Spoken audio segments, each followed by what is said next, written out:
ముందుకు సాగని అభివృద్ధి జిల్లాను పట్టించుకుని ఇన్ఛార్జి మంత్రి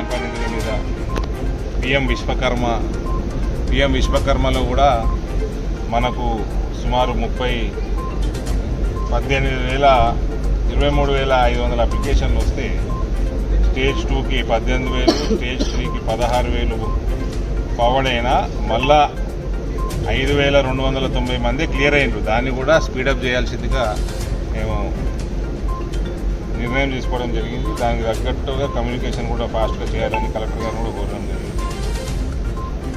ప్రధానమంత్రి గ్రామీణ సడక్ యోజన కింద 11 పనులు నడుస్తూ ఉన్నాయి. వాటి విషయంలో కూడా అన్నిటినీ రివ్యూ చేయడం జరిగింది.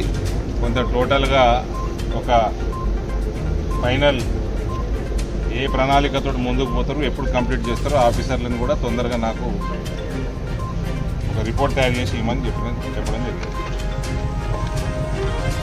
ఇందులో నిజామాబాద్ ఎమ్మెల్యే గారు ధన్పాల్ గారు, ఆర్మూర్ ఎమ్మెల్యే రాకేష్ రెడ్డి గారు కూడా పాల్గొనడం జరిగింది. వాళ్ళు కూడా వాళ్ళ విషయాలు ముందర పెట్టినరు.